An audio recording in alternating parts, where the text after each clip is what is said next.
प्रियंका जी आप क्या कहिएगा? क्या कहेंगे? अभी हम पटना सचिवालय थाना आए हुए हैं, प्राथमिकी दर्ज करने के लिए आए हुए हैं। देख लीजिए, प्राथमिकी दर्ज करने आए। मैं आपको बता दूं कि मैं प्राथमिकी दर्ज करने अपने सम्मान एवं बिहार की समस्त महिलाओं की गरिमा की रक्षा हेतु आज सचिवालय थाना में हम लोग साथ में आकर के प्राथमिकी दर्ज करवाने के लिए आए हुए हैं। आप देखे ही होंगे कि सोशल मीडिया या समाचार चैनल के माध्यम से एक वीडियो जो काफी तेजी से वायरल हो रही है, जिसमें आपको मैं बता दूं कि उत्तराखंड के भाजपा महिला मंत्री के नालायक उच्च मानसिकता को दर्शाते हुए वाला जो पति जी हैं, उन्होंने हमारी बिहार की तमाम महिलाओं के ऊपर आपत्तिजनक बयान जो दिए हैं, इससे कहीं ना कहीं हमारी बिहार की महिलाओं को वस्तुओं के रूप में, सौदा के रूप में शब्दों का इस्तेमाल किए हैं। आज हम तमाम महिलाएं इस बात से बता नहीं सकते हैं कि कितना हम लोग आहत हैं। इस दुख को हम आप लोगों को बता नहीं सकते हैं, लेकिन जहां एक तरफ सत्ता मौन है, वहीं दूसरी तरफ विपक्ष मरी हुई है और विदेश में जाकर के पार्टी मनाने का काम कर रही हैं। लेकिन यहाँ पे थाना प्रभारी के द्वारा अभी हमारी बातचीत हुई है। उन्होंने कहा है कि आप लोग कुछ देर इंतजार कीजिए, मैं अपने बड़ी अधिकारी से थोड़ा बातचीत कर लेता हूँ, उसके बाद आप लोगों को मैं जो भी निर्णय होगा वो आपको मैं बताऊंगा। लेकिन एक सवाल है हमारा कि उत्तराखंड एक पवित्र स्थल है, वहाँ पे यह नालायक उच्च मानसिकता वाला व्यक्ति, इसकी इतनी हिम्मत हो गई जो हमारी बिहार की महिलाओं को, यहाँ की बहनों को 20 और 25 हजार का रेट लगाने का काम करेगा।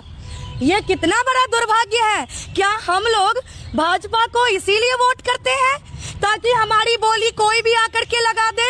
हम अपने बिहार से बाहर जाते हैं तो अभी सुनने को मिलता है कि आप लोग तो 10,000 में वोट बेच लेती हैं। अब सुनने को मिलेगा कि बिहार की बहन बेटी और आप लोगों की बोली तो 20 से 25 हजार में लग जाती है।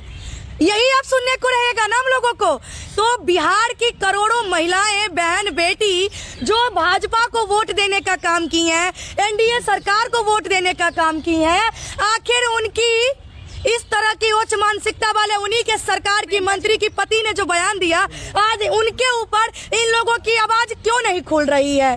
किस बात के लिए चुप्पी साधे हुए हैं? उद्योग मंत्री दिलीप जायसवाल ने कुछ दिन पहले एक बयान दिया था, कहा था कि सुबह का बोला हुआ बयान या बोली हुई बात शाम तक भूल जानी चाहिए। तो क्या अब मैं उद्योग मंत्री, बिहार के उद्योग मंत्री डॉक्टर दिलीप जायसवाल से मैं सवाल कर रही हूँ कि आप कह रहे हैं कि वो निहायत बदतमीज उच्च मानसिकता वाले व्यक्ति को माफ कर दें जिन्होंने हमारे तमाम बहनों के ऊपर बोली लगाने का काम किया है।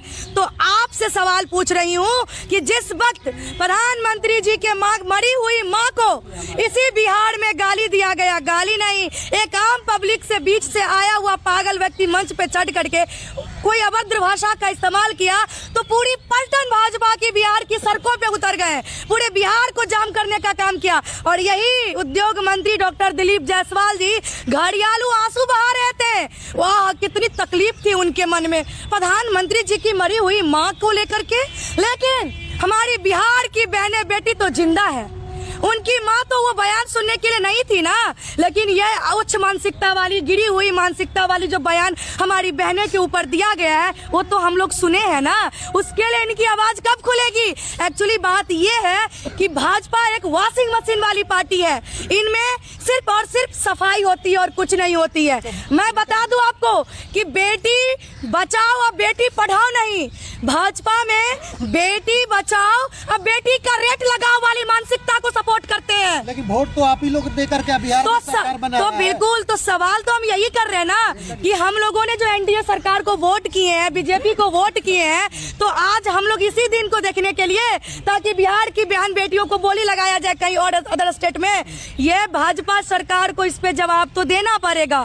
हम बहनें आपको वोट किए, हमारी आपके प्रति एक उम्मीद है कि कहीं ना कहीं हम बहनों के ऊपर जो रेट लगाई गई है उसके लिए आप आगे आएंगे। लेकिन कब आगे आएंगे, कब आप आवाज उठाएंगे?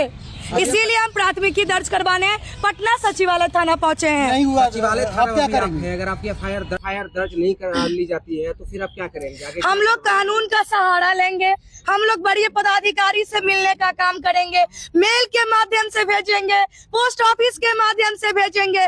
लेकिन हम उत्तराखंड मंत्री जो भाजपा के मंत्री के पति जी हैं, नालायक पति, उसके ऊपर तो त्वरित कार्रवाई करवा के रहेंगे, क्योंकि यह बिहार की महिलाओं की, करोड़ों महिलाओं की आत्मसम्मान की बात है। अब जो है सवाल मशीन है और दूसरी तरफ कर रही है कि कार्रवाई होगा भी, तो क्या लग रहा है कि भाजपा एनडीए का सरकार बिहार में भी है और केंद्र में भी भाजपा है, तो कार्रवाई होगा?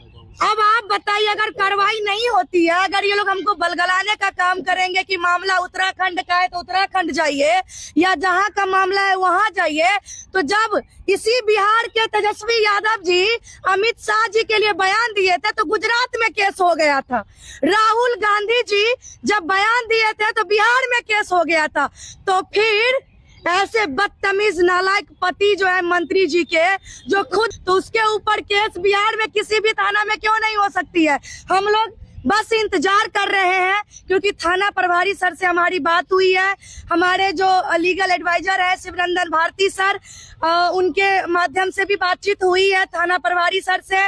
उन्होंने कुछ वक्त रुकने के लिए कहा है कि आप लोग इंतजार कीजिए, हम बड़े पदाधिकारी से मिलके थोड़ा बात करके हम बात बताते हैं। पुलिस प्रशासन पर आपको भरोसा है कि आपकी बातों को सुना? देखिए प्रशासन हमारे आपके नहीं, किसी के बाप के, हमारे आपके ही है, किसी के बाप के नहीं है। और करेंगे, दुनिया कायम है। बिल्कुल प्रशासन विश्वास किए, क्योंकि जितने भी प्रशासन है सभी के घर में बहन है ना, उनकी भी तो बेटी है ना, तो इसीलिए हमें पता है कि प्रशासन जो है सो हमारे आपके है, किसी के बाप के नहीं है, इसीलिए हमारी बातों को भी सुनी जाएगी।